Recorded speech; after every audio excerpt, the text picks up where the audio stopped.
Madam Mahani. Assalamualaikum and a very nice day to Madam Mahani. So today I'm going to talk about should hyperactive kids receive treatment for my opinion speech. The other day I was on the internet and I found and read some comments that criticize about hyperactive kids, saying that they have mental disorder. Those types of comments really bothered me. In my opinion, people should not assume that hyperactive kids are unfortunate child. Instead, they are the greatest gift from Allah that we should feel proud if we have any hyperactive kids in our family. When someone says a kid is hyperactive, it can be a sign that the kid may have ADHD. ADHD stands for a condition called attention deficit hyperactivity disorder. However, I believe that if you make minor changes in your child's routine, it is not difficult to change your hyperactive child into a balanced and wise child. Kids with ADHD have problems paying attention and sitting still in their seats, and they can be impulsive, which means doing things without thinking about the results. ADHD can cause kids to act different ways depending on the kid who has it. Most kids with ADHD have problems concentrating and paying attention. Some also might have trouble sitting still in class and waiting for their turn. They might yell out the answers before the other kids have a chance to raise their hand. They may wiggle around in their seats and move around a lot, talk too much, or interrupt people's conversations. Rather than sitting at the dinner table, they might walk around it or go and play with the pet. Right now, I'm going to opinion on how to handle hyperactive kids.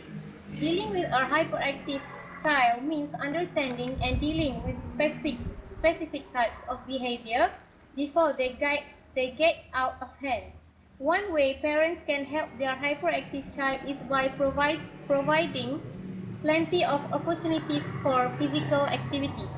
In my point of view, parents also can establish concrete rules for hyperactive child, complete with the consequences for breaking those rules and rewards for keeping them. Develop a structured system of cause and effect to help the child understand how his actions affect his surroundings. The important thing is not to fight hyperactivity by telling your child to stop fidgeting, be still, or stay seated. Another way of handling hyperactive kids is by teaching breathing and relaxation techniques to the child. Instruct him on how to recognize signs of stress or stimulation and how to deal with them by taking deep breaths and focusing on areas of the body that feel tense or tight. Other than that, parents also can use a time-out system to deal with bad behavior.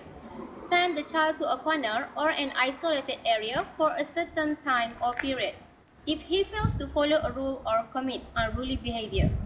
Parents also must explain to the child why and how the behavior was unacceptable after the time-out period is over. Instead of just punishing them for doing things that are wrong, parents also should recognize and reward the child for good behavior. Praise him for understanding and following rules and point out how his good behavior leads to positive results. Dealing with hyperactive children is a challenging task for parents and teachers. They need to be doing something or other always. Parents should not be ashamed if they have hyperactive kids, especially when their child does something weird in crowd. Parents should not feel embarrassed if they do something out of control.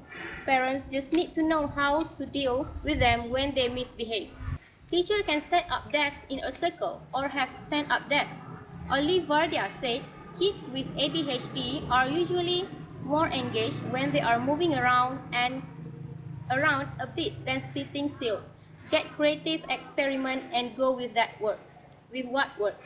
In my opinion, hyperactive kids should not receive any treatment because we can take care of them if we know the right way. There are numerous ways on how to handle hyperactive kids instead of giving them treatment that will downgrade their self-esteem. That's all from me. Thank you.